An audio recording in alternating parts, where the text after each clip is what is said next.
Volume 2, Chapter 5. Small Heart had Harriet for visiting.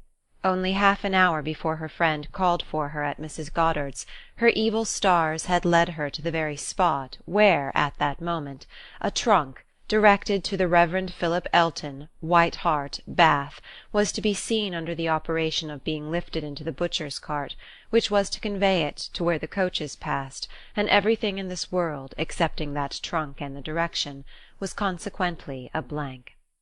She went, however, and when they reached the farm, and she was to be put down at the end of the broad, neat gravel walk which led between espalier apple trees to the front door, the sight of everything which had given her so much pleasure the autumn before was beginning to revive a little local agitation, and when they parted, Emma observed her to be looking around with a sort of fearful curiosity, which determined her not to allow the visit to exceed the proposed quarter of an hour.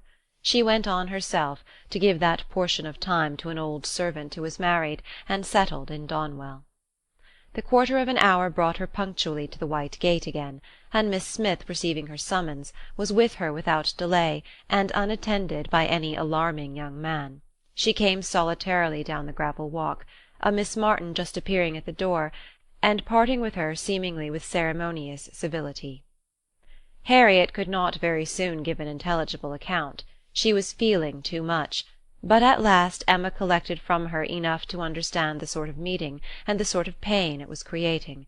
She had seen only Mrs. Martin and the two girls.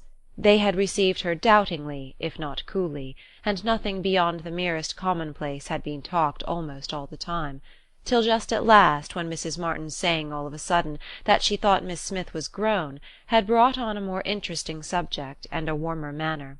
In that very room she had been measured last September, with her two friends. There were the pencilled marks and memorandums on the wainscot by the window. He had done it. They all seemed to remember the day, the hour, the party, the occasion, to feel the same consciousness, the same regrets, to be ready to return to the same good understanding, and they were just growing again like themselves. Harriet, as Emma must suspect, as ready as the best of them to be cordial and happy, when the carriage reappeared, and all was over. The style of the visit and the shortness of it were then felt to be decisive.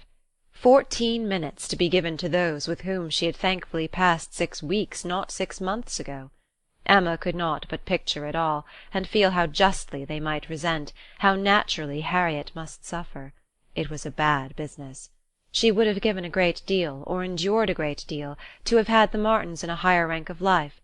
They were so deserving that a little higher should have been enough. But as it was, how could she have done otherwise? Impossible. She could not repent. They must be separated. But there was a great deal of pain in the process, so much to herself at this time that she soon felt the necessity of a little consolation, and resolved on going home by way of Randalls to procure it. Her mind was quite sick of Mr. Elton and the Martins. The refreshment of Randalls was absolutely necessary. It was a good scheme, but on driving to the door they heard that neither master nor mistress was at home. They had both been out some time. The man believed they were gone to Hartfield. "This is too bad," cried Emma as they turned away. "And now we shall just miss them. Too provoking. I do not know when I have been so disappointed."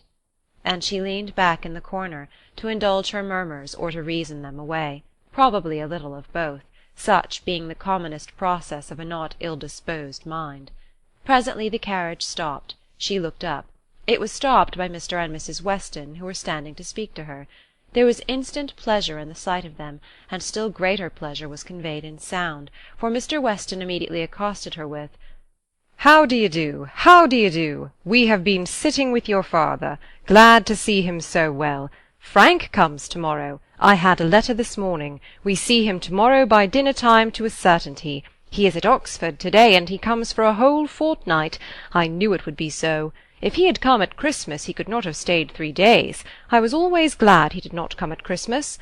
Now we are going to have just the right weather for him. Fine, dry, settled weather. We shall enjoy him completely. Everything has turned out exactly as we could wish."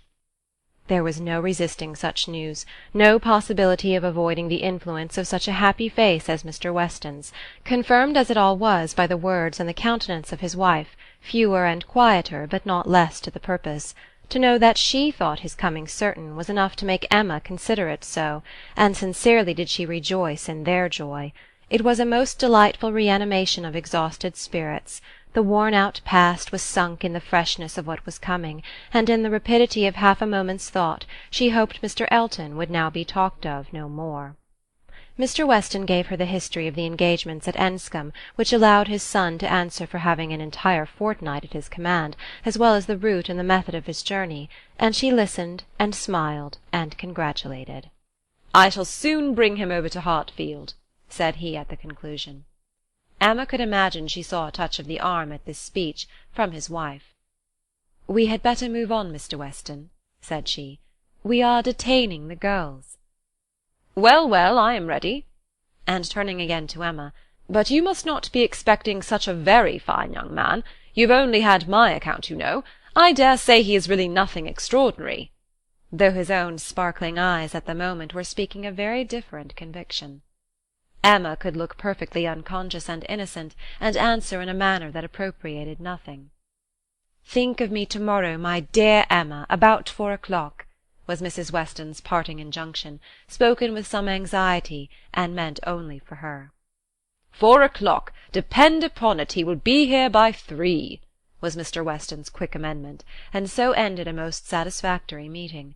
Emma's spirits were mounted quite up to happiness, everything wore a different air, James and his horses seemed not half so sluggish as before. When she looked at the hedges she thought the elder at least must soon be coming out, and when she turned round to Harriet she saw something like a look of spring, a tender smile even there. "Will Frank Churchill pass through Bath as well as Oxford?" was a question, however, which did not augur much. But neither geography nor tranquillity could come all at once, and Emma was now in a humour to resolve that they should both come in time. The morning of the interesting day arrived, and Mrs. Weston's faithful pupil did not forget either at 10 or 11 or 12 o'clock that she was to think of her at 4.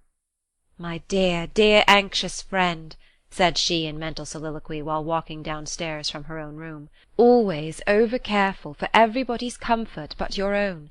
I see you now, in all your little fidgets, going again and again into his room, to be sure that all is right." The clock struck 12 as she passed through the hall. "'Tis 12. I shall not forget to think of you 4 hours hence, and by this time to-morrow, perhaps, or a little later, I may be thinking of the possibility of their all calling here. I am sure they will bring him soon." She opened the parlour door, and saw 2 gentlemen sitting with her father, Mr. Weston and his son.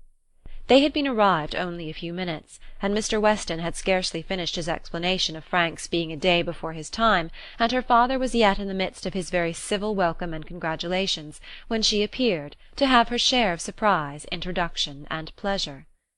The Frank Churchill so long talked of, so high in interest, was actually before her, he was presented to her, and she did not think too much had been said in his praise. He was a very good-looking young man.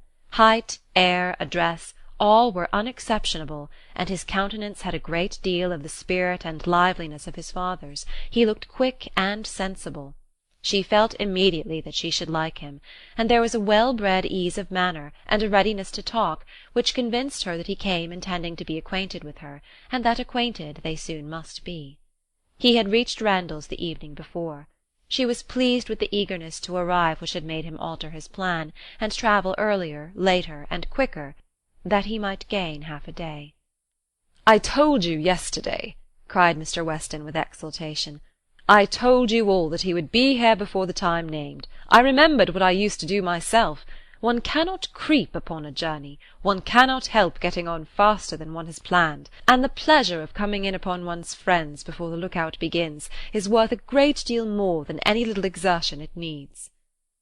"It is a great pleasure where one can indulge in it," said the young man, "though there are not many houses that I should presume on so far, but in coming home I felt I might do anything." The word home made his father look on him with fresh complacency. Emma was directly sure that he knew how to make himself agreeable. The conviction was strengthened by what followed.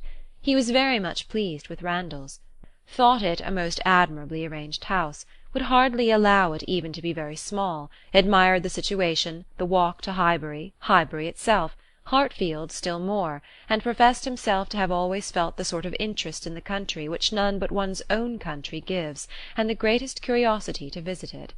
That he should never have been able to indulge so amiable a feeling before, passed suspiciously through Emma's brain. But still, if it were a falsehood, it was a pleasant one, and pleasantly handled. His manner had no air of study or exaggeration. He did really look and speak as if in a state of no common enjoyment. Their subjects in general were such as belonged to an opening acquaintance. On his side were the inquiries, "Was she a horsewoman? Pleasant rides? Pleasant walks? Had they a large neighbourhood? Highbury perhaps afforded society enough.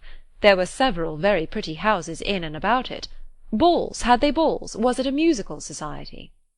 But when satisfied on all these points, and their acquaintance proportionately advanced, he contrived to find an opportunity, while their two fathers were engaged with each other, of introducing his mother-in-law, and speaking of her with so much handsome praise, so much warm admiration, so much gratitude for the happiness she secured to his father, and her very kind reception of himself, as was an additional proof of his knowing how to please, and of his certainly thinking it worth while to try to please her. He did not advance a word of praise beyond what she knew to be thoroughly deserved by Mrs. Weston. But undoubtedly he could know very little of the matter. He understood what would be welcome, he could be sure of little else. "His father's marriage," he said, "had been the wisest measure. Every friend must rejoice in it, and the family from whom he had received such a blessing must be ever considered as having conferred the highest obligation on him." He got as near as he could to thanking her for Miss Taylor's merits, without seeming quite to forget that in the common course of things it was to be rather supposed that Miss Taylor had formed Miss Woodhouse's character than Miss Woodhouse Miss Taylor's. And at last, as if resolved to qualify his opinion completely for travelling round to its object, he wound it all up with astonishment at the youth and beauty of her person.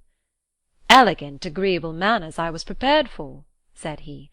"But I confess that, considering everything, I had not expected more than a very tolerably well-looking woman of a certain age. I did not know that I was to find a pretty young woman in Mrs. Weston." "You cannot see too much perfection in Mrs. Weston for my feelings," said Emma. "Were you to guess her to be 18, I should listen with pleasure, but she would be ready to quarrel with you for using such words. Don't let her imagine that you have spoken of her as a pretty young woman." "I hope I should know better," he replied. "No, depend upon it," with a gallant bow, "that in addressing Mrs. Weston I should understand whom I might praise, without any danger of being thought extravagant in my terms." Emma wondered whether the same suspicion of what might be expected from their knowing each other, which had taken strong possession of her mind, had ever crossed his, and whether his compliments were to be considered as marks of acquiescence or proofs of defiance. She must see more of him to understand his ways. At present she only felt they were agreeable. She had no doubt of what Mr. Weston was thinking about. His quick eye she detected again and again glancing towards them with a happy expression, and even when he might have determined not to look, she was confident that he was often listening. Her own father's perfect exemption from any thought of the kind, the entire deficiency in him of all such sort of penetration or suspicion, was a most comfortable circumstance. Happily he was not farther from approving matrimony than from foreseeing it. Though always objecting to every marriage that was arranged, he never suffered beforehand from the apprehension of any. It seemed as if he could not think so ill of any two persons understanding as to suppose they meant to marry till it were proved against them. She blessed the favouring blindness. He could now, without the drawback of a single unpleasant surmise, without a glance forward at any possible treachery in his guest, give way to all his natural kind-hearted civility in solicitous inquiries after Mr. Frank Churchill's accommodation on his journey, through the sad evils of sleeping 2 nights on the road, and express very genuine unmixed anxiety to know that he had certainly escaped catching cold, which, however, he could not allow him to feel quite assured of himself till after another night. A reasonable visit paid, Mr. Weston began to move. He must be going. He had business at the Crown about his hay, and a great many errands for Mrs. Weston at Ford's, but he need not hurry anybody else. His son, too well bred to hear the hint, rose immediately also, saying, "As you are going farther on business, sir, I will take the opportunity of paying a visit, which must be paid some day or other, and therefore may as well be paid now. I have the honour of being acquainted with a neighbour of yours," turning to Emma. a lady residing in or near Highbury, a family of the name of Fairfax. I shall have no difficulty, I suppose, in finding the house, though Fairfax, I believe, is not the proper name. I should rather say Barnes or Bates. Do you know any family of that name?" "To be sure we do," cried his father. "Mrs. Bates, we passed her house. I saw Miss Bates at the window. True, true, you are acquainted with Miss Fairfax. I remember you knew her at Weymouth, and a fine girl she is. Call upon her, by all means." "There is no necessity for my calling this morning," said the young man. "Another day would do as well, but there was that degree of acquaintance at Weymouth which—" "Oh, go to-day, go to-day. Do not defer it. What is right to be done cannot be done too soon. And besides, I must give you a hint, Frank. Any want of attention to her here should be carefully avoided. You saw her with the Campbells, when she was the equal of everybody she mixed with, but here she is with a poor old grandmother, who has barely enough to live on. If you do not call early, it will be a slight." The son looked convinced. "I have heard her speak of the acquaintance," said Emma. "She is a very elegant young woman." He agreed to it, but with so quiet a "yes," as inclined her almost to doubt his real concurrence, and yet there must be a very distinct sort of elegance for the fashionable world if Jane Fairfax could be thought only ordinarily gifted with it. "If you were never particularly struck by her manners before," said she, "I think you will to-day. You will see her to advantage. See her and hear her. No, I am afraid you'll not hear her at all, for she has an aunt who never holds her tongue." "You are acquainted with Miss Jane Fairfax, sir, are you?" said Mr. Woodhouse, always the last to make his way in conversation. "Then give me leave to assure you that you will find her a very agreeable young lady. She is staying here on a visit to her grandmamma and aunt, very worthy people. I have known them all my life. They will be extremely glad to see you, I am sure, and one of my servants shall go with you to show you the way." "My dear sir, upon no account in the world. My father can direct me." "But your father is not going so far. He is only going to the Crown, quite on the other side of the street, and there are a great many houses. You might be very much at a loss, and it is a very dirty walk, unless you keep on the footpath. But my coachman can tell you where you had best cross the street." Mr. Frank Churchill still declined it, looking as serious as he could, and his father gave his hearty support by calling out, "My good friend, this is quite unnecessary. Frank knows a puddle of water when he sees it, and as to Mrs. Bates, he may get there from the Crown in a hop, step, and jump." They were permitted to go alone, and with a cordial nod from one, and a graceful bow from the other, the two gentlemen took leave. Emma remained very well pleased with this beginning of the acquaintance, and could now engage to think of them all at Randalls any hour of the day, with full confidence in their comfort. Chapter 5